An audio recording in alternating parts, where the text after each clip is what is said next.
만약에 내가 좀 돈이 여유 있어. 그러면 어디가 제일 괜찮을까? 대장급 단지에서 비교한 거예요. 서현역의 시범 단지들. 순회역 앞에 양지 아니면 파크타운인데 저는 어차피 순회 쪽을 살 거면 그냥 무조건 학군. 이게 계속해서 수요도 있고. 그래서 그냥 차라리 파크타운 대림으로 찍었고, 그 다음에 정자역 앞에 원래 구축대장인 상록 우성.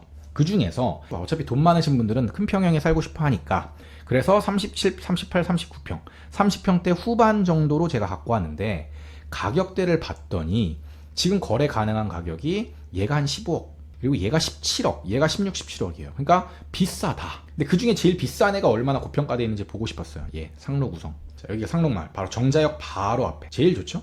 얘네가 들어오기 전까지 제일 좋은 거예요. 31평형 말고 38평형으로 봤습니다. 그 다음에 순회 여기 양지와 파크타운이 메인인데 내정초 내정중을 보낼 수 있는 파크타운 대림 37평형으로 갖고 왔고, 재건축이 제일 먼저 될 확률이 높은 시범단지 아까 삼성한신이나 뭐 한양이나 현대 여기 다 비슷한데 현대를 갖고 왔습니다.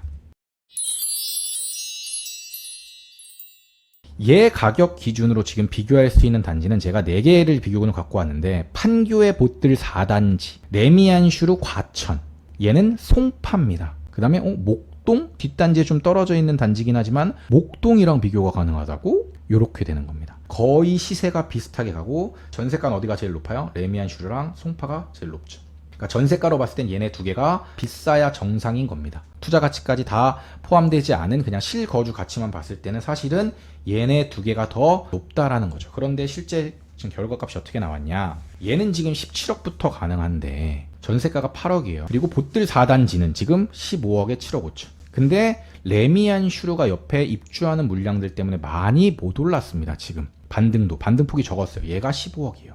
전고점으로 봤을 때도 어땠어요? 전고점도 레미안슈르가 높았어요.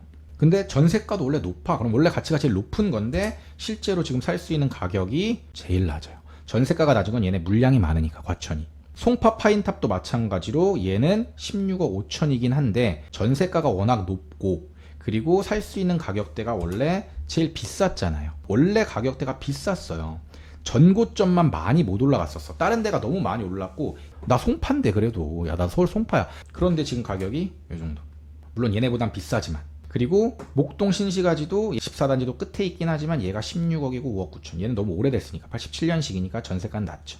그래서 전반적으로 순위를 매겨본다면 저라면 얘가 1순위 레미안슈르가, 그 다음에 얘가 16억 5천이긴 하지만 얘 17억 주고 살 바에는 얘 16억 5천. 원래 가격 차이가 말이 안 됐으니까 전세가도 그렇고. 그리고 그 다음에 3등이 지금 얘 15억에 살 수 있는 그나마 판교. 근데 판교도 원래 전체적으로 다 고평가인데 그나마 비교를 하니까 얘. 그리고 목동도 많이 이번에 반등했어요. 사실 반등하기 전엔 이거보다 낮았는데 그래서 목동이 4등 그 다음에 얘가 5등. 그러니까 결론은 지금 분당은 비싸다. 판교에서도 메인은 아니고 4단지가 이 위쪽에 있어요. 여기가 4단지예요. 그러니까 판교에서 메인이 아닌데 얘랑 비교할 수 있는 거고, 그 다음에 송파로 이렇게 가보면 그러니까 송파에서 그렇게 멀지도 않아요. 여기가 바로 헬리우시티예요. 그 다음에 여기 물론 이제 도보권으로 좀 멀긴 하지만 그래도 송파인데, 그 다음에 과천 레미안슈르 여기 있죠. 얘가 지금 제일 저평가. 왜? 다 신축들이 막 들어오고 있으니까 가격이 힘을 못 쓰고 있어요. 목동은 사실 인프라도 되게 좋습니다. 모든 게 다 갖춰져 있고. 근데 여기 14단지 좀 끝이에요. 이건 지선이고 2호선.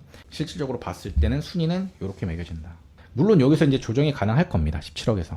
그렇지만 전반적으로 봤을 때는 물론 분당의 대장이긴 하지만 얘는 재건축 보려면 거의 20년 정도 보거든요. 우선까지 오려면.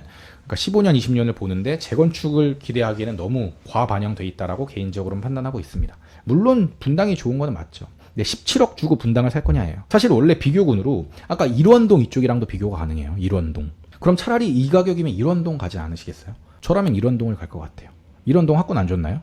일원동 엄청 좋죠. 바로 강남 옆이고. 결론입니다. 자, 결론. 분당 좋은 거 누가 모릅니까? 분당 좋은 거 세상 사람들이 이제 다 알아요. 분당 좋은 거, 그쵸? 천당 밑에 분당 다 합니다. 하지만 추격 매수를 하거나 내가 마음이 조급해가지고 지금 당장 사야지라고 하는 타이밍은 아니다. 내가 가능한 가격대를 딱 찍어놓고 거기에 단지들 2-3개 딱 추려놓은 다음에 내가 원하는 가격대에 레이더에 들어올 때까지 금매를 여유있게 기다려도 되는 타이밍이다. 이게 결론입니다. 무지개마을 일부 단지와 평형을 제외하고는 사실은 전부 고평가입니다. 지금 제가 봤을 때는 분당은. 그래서 분당이 좋은 건 분명하지만 싸냐 비싸냐의 관점에서 싼 타이밍은 아니다. 재건축은 시범단지들도 소장님이 뭐라고 말씀하시냐면 최소 10년은 걸릴 거야 이렇게 말씀하세요. 재건축 때문에 급히 들어가가지고 내가 급하게 사야 될 타이밍은 맞다 아니다? 아니다. 재건축이 언젠가 되겠죠.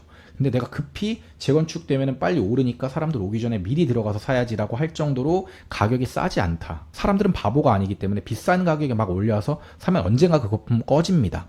인덕원이나 동탄처럼, 송도처럼. 옆에 있는 구성역에서 보셨잖아요. 그렇죠? 그래서 과도한 기대보다는 가격이 싼지 비싼지 여부에 조금 더 집중하자라는 거고, 분당에서 들어갈 거면 입지를 먼저 골라야 돼요. 내가 어떤 입지를 좋아하는지, 우리 가족은 어떤 가치가 더 소중한지를 먼저 결정을 하신 다음에 그 다음에 거기에 맞는 가격대를 고르고 그 다음에 그 안에서 그 단지별로 단지의 타입, 층, 동, 향, 그 다음에 리모델링 여부 이런 거를 그 다음에 고르라고 말씀을 드렸어요. 내가 만약에 분당이 살기 좋은 인프라를 누리면서 투자 목적이 제일 강하다면 재건축 단지를 들어가는 게 나중에 봤을 때는 나을 수 있겠죠. 그 다음에 내가 만약에 리모델링이나 아니면 밸런스적인 측면을 중요하게 생각한다면 정자 쪽. 더블 역세권이고 버스 노선도 많고 그 다음에 학원가도 잘 돼 있고 그 다음에 뭐 학군도 되게 좋고, 그러니까 밸런스적으로는 얘가 제일 좋죠. 그리고 학군 이러면 딱 순회 쪽 찍어가지고 파크타운 쪽으로 들어가면 되고, 그 다음에 내가 만약에 판교에 굿모닝 파크를 엄청 호재를 좋게 보고 있고 판교 접근성이 좋아야 돼. 나는 판교 출퇴근하는 사람이고 그러면 판교 접근성이 제일 중요하니까 임해 쪽을 선택할 수 있는 거죠. 학군 어차피 임해도 좋으니까 하나씩 딱 컨셉을 먼저 정해놓고 입지 가치가 뭐가 중요한지를 정해놓은 다음에 가격대에 맞춰서 순서대로 이렇게 가는 게 좋다. 다만 지금 분당이 조급하게 접근할 타이밍은 아니다. 시크릿 브라더 채널을 구독, 좋아요, 알림 설정 부탁드려요.